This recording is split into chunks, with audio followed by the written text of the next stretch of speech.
As you listen to the wailing of unspeakable things happening to women, men, and children alike, you ponder what lies beyond the rusted metal walls that make up your enclosure. You know the answer, of course. Behind the wall lies another rusted metal wall, and then another and another. But what about beyond that? Does it keep going forever, or is there an end? A final metal wall. But then what lies beyond that final wall? You don't know the answer because you've never been outside, and you've never been taught anything other than whatever menial task has been assigned to you. The occasional madman comes about raving about some outside place. They tell everyone who will listen about the great light in the sky that disappears for half the day, and an unobstructed view of endless muddy earth. But you're not so easily fooled. If you've never seen it for yourself, it's best to assume that they're nothing more than madmen.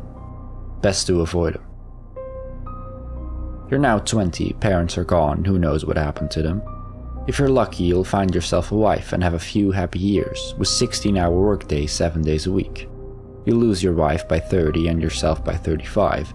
Your kids will live a little longer, at least a few that made it to adulthood, and the memory of you will be forgotten at record pace by the endless mass of humans crawling around each other in this sprawling anthill of men.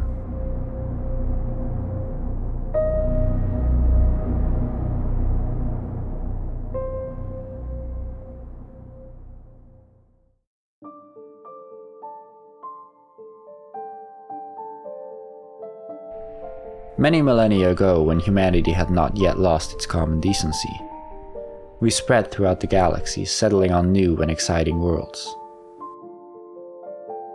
Upon these worlds we built cities capable of harboring millions, no, even billions of people in harmony and comfort. Then, humanity fell from grace, and a 15,000-year-long period of decay began. The worlds were soon depleted of their natural resources and devolved into hellscapes. And these magnificent towering complexes called Hive Cities, that often reached even past the troposphere, were not spared the same fate. They too devolved into pale imitations of their former glory, their population soon forgetting what the sky looked like, and life within became claustrophobic and dangerous.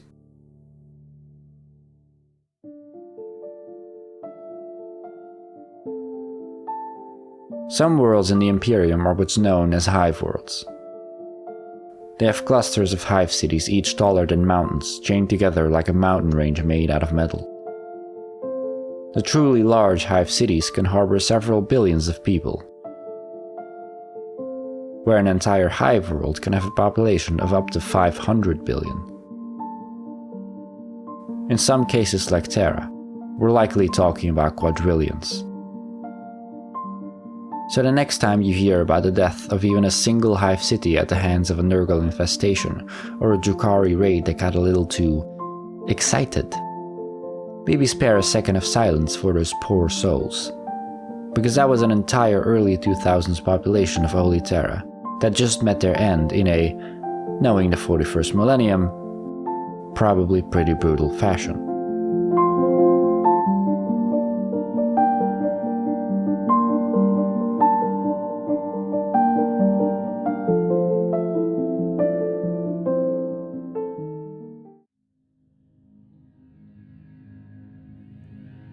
Hive cities come in all sorts of shapes and sizes, but the most common feature is a central spire that reaches far into the sky, and a sprawling complex of buildings reaching far outward, until it hits the, often toxic, wastelands.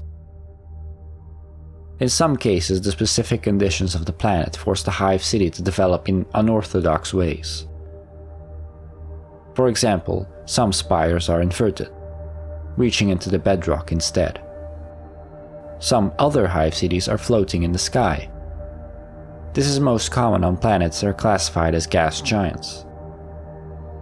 The more observant among you may have noticed that the current-day Imperium seems unlikely to be capable of creating floating cities with such vast populations. And you would be correct. The origin of hive cities can be found in the dark age of technology, which lasted until some 15,000 years ago. In this long-forgotten past, humanity reached the peak of its technology, creating hive cities all over the galaxy that were nothing like the ones we know today. Hive cities today are vile, cramped, and altogether unpleasant places to live. It's unlikely we'll ever see true sunlight or taste fresh air. Hive cities back then were a utopia.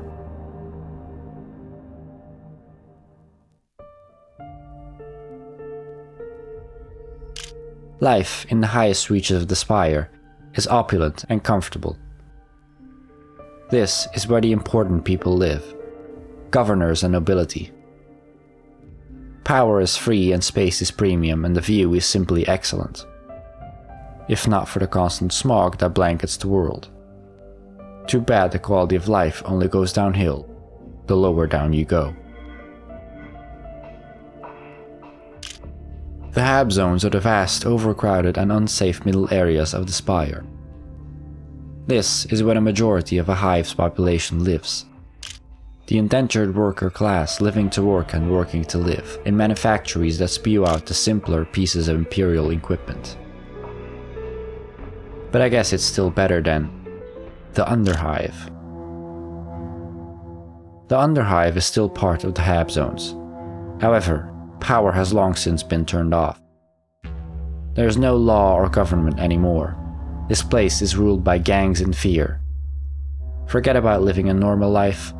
Simply trying to live at all is a never-ending fight, doomed to end in failure.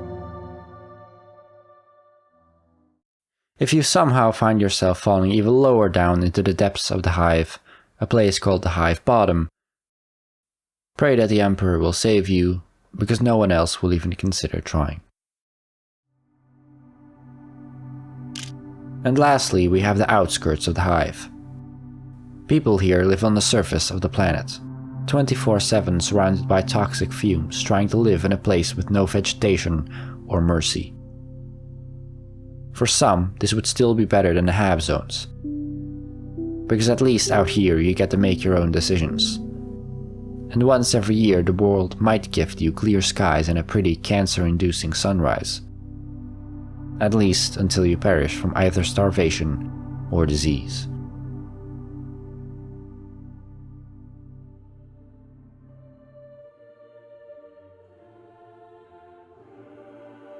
The Imperium consists of anywhere between 1 million and several billion worlds.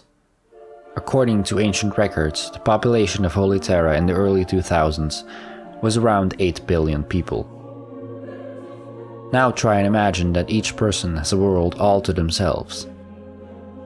That is the upper estimate that we're working with here. That many worlds, and quite a few of them are hive worlds. Not to mention the outliers like Holy Terra itself, which has an estimated upper bound of quadrillions of inhabitants. Trying to calculate the entire population of the Imperium is an impossible task. Worlds are continuously being forgotten or lost, while new ones are discovered or rediscovered. I wonder how long it'll be until we hit 0.